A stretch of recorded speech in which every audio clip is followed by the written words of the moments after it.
আসসালামু আলাইকুম। আশা করি সবাই ভালো আছেন, সুস্থ আছেন। আমিও ভালো আছি। অনেকদিন পর চলে আসলাম নতুন একটা ব্লগে। সকাল সকাল অনলাইন ক্লাস শেষ করে চলে গেলাম ইয়ারিমকে আনতে। ইয়ারিমের স্কুল ছুটি হয়েছে, একে আনতে যাচ্ছি। সুন্দর একটা ওয়েদার, বৃষ্টি হইতেছিল। আল্লাহর রহমত। বৃষ্টির সময় দোয়া করলে দোয়া কবুল হয়। আপনারা সবাই বৃষ্টির সময় বেশি বেশি দোয়া করবেন। ছাতা থাকা সত্ত্বেও পুরা ভিজে একবারে শেষ। নতুন একটা প্যান্ট পরে গেছিলাম, প্যান্টটা ভিজে গেছে। আকাশটা খুবই সুন্দর লাগতেছিল, বৃষ্টি হইতেছিল।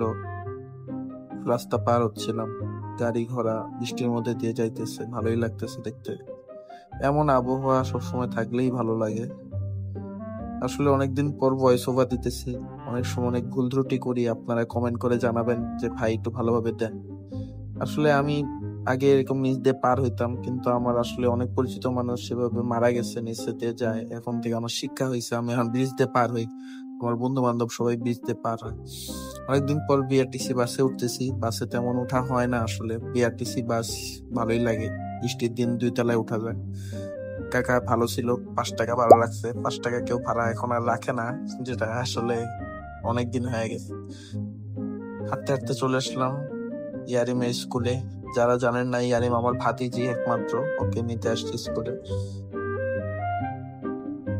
অপেক্ষা করতেছি ইয়ারিম আসার, এই যে চলে আসলো। আমাকে বলতেছে চিকেন বল খাইতে, কিন্তু আমি তো মাত্র আমার দাঁতের ব্যথা, কিছু খেতে পারি না, আক্কেল দাঁত উঠতেছে। সবাই তো দোয়া করবেন আমার জন্য। বৃষ্টি ভালোই শুরু হয়ে গেল। ভাতিজা ভাতিজি দুইজন, চাচা ভাতিজি দুইজন একসাথে বৃষ্টিতে ভিজতে ভিজতে চলে আসলাম। তেমন আর ভিডিও তখন আর করতে পারি নাই, কারণ বৃষ্টি নামে গেছিল। পরে 6টা বাজলো। 6টা বাজে আজকে টিউশন ছিল, কিন্তু বাচ্চাদের কালকে ধর্ম পরীক্ষা, তাই ওরা টিউশনেতে পড়ে নাই। তো ভাবলাম এটা যাই, একটা মাইক কিনে নিয়ে আসি। কারণ আপনারা অনেকেই বলেন যে ভয়েস দিতে, আসলে কিন্তু ভয়েস দিতে কেমন একটু শরম লাগে। কারণ অনেকে কি না কি ভাববে, কি বলে ছেলেটা, এই কারণে ভয়েস দেই না। তারপরে আজকে সাহস করে দিতেছি। একটা মাইক কেনার জন্য রাজলক্ষ্মী যাইতেছিলাম, কিন্তু আমার আসলে মনেই নেই যে আজকে বুধবার, আর বুধবার দিন রাজলক্ষ্মী মার্কেট আমাদের এদিকে বন্ধ থাকে।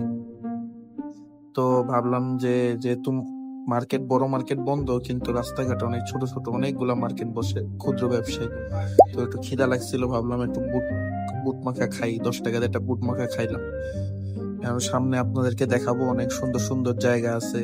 রাজলক্ষ্মীর মধ্যে অনেক কিছু পাওয়া যায় আসলে, যেদিন করে বন্ধ থাকে। এই ফলটার নাম কি আপনারা একটু কমেন্ট করে জানায়েন তো, আমি তো জানি না। পরে নিচে একটা মার্কেট আছে, মার্কেটের মধ্যে একটু ঢুকলাম। এখানে সকল প্রকার জিনিসপাতি, মানে বাসা বাড়ির প্রয়োজনীয় খাবার খাবার থেকে শুরু করে ইলেকট্রনিক্স আইটেম, মাদুর, কেক বানানোর জিনিস, সবকিছু এখানে পাওয়া যায়। কোনোদিন আপনাদের অনেকটা চক বাজারের মতোই বলা যায়। তারপরে একটা কাকা আছে, সে পনির বিক্রি করে, অনেক বছর ধরে বিক্রি করে, তার থেকে অনেক সময় নেই। পরে হেঁটে হেঁটে একটু আগাইতেছি, ভাবলাম একটু দেখি আর কি কি পাওয়া যায়। অনেকেই অনেক কিছু বিক্রি করে, আসলে এটা একটা জমজমাট মার্কেট। সামনে আসলাম, কিছু সিরামিকের জিনিস পেলাম। এখানে অনেকগুলা সিরামিকের জিনিস পাওয়া যায়, সুন্দর সুন্দর। আপনারা চাইলে একদিন এসে নিতে পারেন। আর আপনারা যদি চান এরকম সিরামিক নিয়ে ভিডিও বানাইতে, আমাকে বলবেন, আমি তাহলে একদিন এগুলা সবগুলোর দাম নিয়ে একটা ভিডিও করে আপনাদেরকে দেখাবো। অনেক সুন্দর সুন্দর ক্রোকারিস পাওয়া যায়। আপনারা যারা নতুন সংসার বিয়ে শাদী করছেন, তারা এখান থেকে কিনতে পারেন। এই জিনিসটা অনেক ইউনিক লাগছে আমার কাছে। আর এই বোতলগুলা দেখে কেউ আবার কিছু বাজে মন্তব্য করবেন না, এগুলা পানি খাওয়ার বোতল। যারা প্লাস্টিকের বোতলে পানি খেতে পারেন না আমার মতো, তারা এখান থেকে চাইলে কাঁচের বোতল নিতে পারেন। ভালোই অনেক ডিজাইন আছে। পরে অনেক ক্ষুধা লাগছিল, তাই 10 টাকা দিয়ে একটা চিতই পিঠা খাইলাম। ভালোই, ছেলেটা অনেকগুলা ভর্তা দিছে।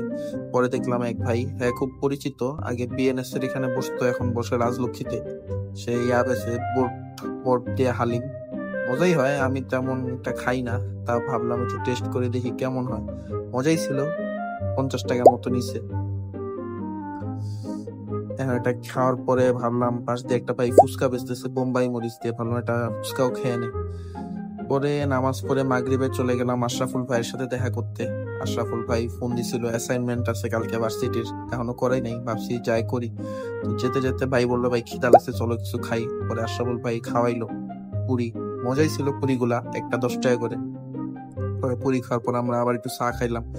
চাটা খেয়ে এখন আমরা ভাবলাম কি করি, অ্যাসাইনমেন্ট করার জন্য লাবিব ভাইয়ের বাসায় যাই। লাবিব ভাই নতুন পিসি কিনছে, পিসিটা খুবই মাশাল্লাহ সুন্দর, সবাই বলবেন মাশাল্লাহ। 1 লক্ষ টাকা খরচ করছে ভাই। পুরা পিসিটা নিজের টাকায় কিনছে, কারো কাছ থেকে টাকা পয়সা নেয় নাই, নিজের টিউশনি করায় কিনছে। আমাদের সকলের উচিত আসলে আত্মনির্ভরশীল হওয়া। মানুষের অনেকে বাবা মার উপর জোর জবরদস্তি করে অনেক কিছু নেয়, কিন্তু আসলে এই জিনিসটা উচিত না। আমাদের উচিত নিজের শখ নিজের টাকাতে পূরণ করা। তারপরে আর কি আমরা অ্যাসাইনমেন্ট তো আর করা হলো না, অ্যাসাইনমেন্ট করা বাদ দিয়ে আমরা আরো ভাবলাম একটা মুভি দেখি। পরে মুভি দেখবো করে তাও দেখা হইলো না। লাবিব ভাই পরে গল্প গুজব শুরু হইলো, সবাই মিলে গল্প করতেছি। গল্প টল্প করা এক পর্যায়ে অনেক রাত হয়ে গেল। পরে লাবিব ভাই আমাদের একটা তার গ্রামের বাড়ি থেকে আনছে এরকম ভাঙ্গে, এটাকে মরিচের গুঁড়া। তো আমাদের দুই ভাইকে দুইজনকে গিফট করলো, আম্মাকে জন্য দিল। আম্মা অনেক খুশি হয়েছে আসলে গিফটটা পেয়ে। পরে অনেকক্ষণ গল্প গুজব করার পরে রাত হয়ে গেছে প্রায় 10টার মতো। পরে নিচে নেমে গেলাম, একটা বিড়াল সে যাওয়ার পর থেকে ডাকতেছে।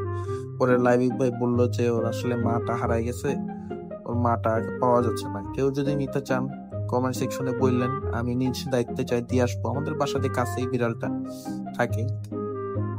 তো এই ছিল আজকের ভিডিও, ভালো লাগে সাবস্ক্রাইব করবেন, ভালো থাকবেন, আসসালামু আলাইকুম।